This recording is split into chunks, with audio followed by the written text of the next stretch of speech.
Basement என்று சொல்லப்படுகின்ற தங்கள் வீட்டு நிலத்துக்கு கீழான பாதாள நில குடியிருப்பு மனைகள் சட்ட ஒழுங்கு விதிகளை அனுசரித்து உருவாக்கப்பட்டதா? அவ்வாறு இல்லையேல் அதன் விளைவுகள் எப்படி இருக்கும் என்ற கேள்வியினை டொரண்டோ ஸ்டார் பத்திரிகையில் தொடர்ந்து கட்டுரைகள் எழுதும் டொரண்டோவின் ரியல் எஸ்டேட் வழக்குகளில் நீதிமன்றத்தில் ஆஜராகும் பிரபல்யமான வக்கீல் திரு போப் ஆரோன் அவர்கள் தாம் வெளியிடும் வீட்டு காப்புறுதி தொடர்பான தமது ஆய்வு கட்டுரைகளில் வீட்டு உரிமையாளர்கள் பலரையும் எச்சரிக்கை செய்கின்றார். எல்லார் வீட்டு பாதாள நில குடியிருப்பு மனைகளின் நகர சபைகளின் சட்டங்களினை அனுசரித்து நிர்மாணிக்கப்பட்டதா என்றால் அது நிச்சயம் சந்தேகமாக தான் இருக்கும். இங்கு நகர சபையின் கண்காணிப்பிலிருந்து இலகுவாக தப்பித்துக் கொள்ளலாம். ஆனால் துரதிருஷ்டவசமாக அதே பாதாள நில குடியிருப்பு மனையிலிருந்து தீப்பற்றி எரிந்து பாதிப்புகள் ஏற்பட்டால் தங்களின் வீட்டு காப்புறுதி கம்பெனி நட்டஈடு வழங்குவதனை மறுக்கலாம் என இன்சூரன்ஸ் பியூரோ ஆஃப் கனடா என்று சொல்லப்படுகின்ற கனடாவின் காப்புறுதி செயலகம் என்ற அரசு நிறுவனம் அறிவுரை ஒன்று வழங்கியுள்ளது. வக்கீல் திரு போப் ஆரோன் தமது ஆய்வு கட்டுரைகளில் நடைமுறையில் பல நீதிமன்ற வழக்குகள் சந்தித்த விளைவுகள் அனுபவங்களின் அடிப்படையாக வைத்து பின்வரும் கேள்விகளை அங்கு எழுப்புகின்றார்.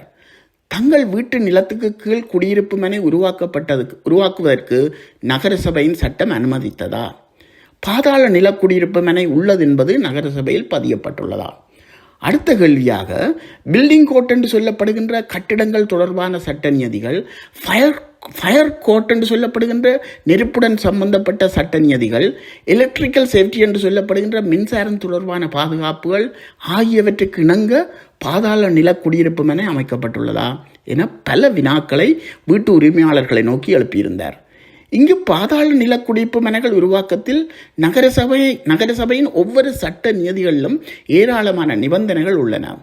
பாதாள நில குடியிருப்பு மனைகளில் துரதிருஷ்டவசமாக ஆபத்துக்கள் எவையும் ஏற்படாத வரையும் அங்கு பிரச்சனைகளை எதிர்கொண்ட அனுபவங்கள் எவருக்கும் அநேகமாக இருக்க மாட்டது. ஆபத்துகள் வரலாம் என்ற அச்ச உணர்வுகளையும் எவருமே சிந்தித்தும் இருக்க மாட்டார்கள். ஆனால் நெருப்பினால் ஏதாவது ஆபத்து நடந்து முடிந்த பின்பு ஃபயர் மார்ஷல் இன்வெஸ்டிகேஷன் குரூப் என்று சொல்லப்படுகின்ற தீயணைப்பு படையின் புலனாய்வு பிரிவினர் தங்களின் துப்பறியும் கண்களால் திருவி பார்த்து பாதாள நில குடியிருப்பு மனை நகர சபையின் சட்ட நியதிகளுக்கு அமைய உருவாக்கப்படவில்லை என அறிக்கை வழங்குவார்கள். இறுதியில் என்ன நடக்கும்? காப்புறுதி கம்பெனியின் நட்டஈடு வழங்கல் கண்டிப்பாக நிராகரிக்கப்படும். அது தவிர நகர சபையின் சட்ட நியதிகளுக்கு அமைய பாதாள நில குடியிருப்பு மனை உருவாக்காது ஆபத்தினை உருவாக்கி இருந்தார் என்ற குற்றச்சாட்டில் $25,000 வரை பணத்தண்டனை அறவிடப்படலாம். அந்த தீ விபத்தில் எவராவது பலியாகி இருந்தால் வீட்டு உரிமையாளருக்கு சிறை தண்டனை எனவும் வழங்கப்பட்ட பல சம்பவங்கள் கனடாவில் பல இடங்களில் நடந்துள்ளது. இது போன்ற அரிய கனடிய தகவல்களை தெரிந்து கொள்ள எமது சேனலை சப்ஸ்கிரைப் செய்து கொள்ளுங்கள். நன்றி.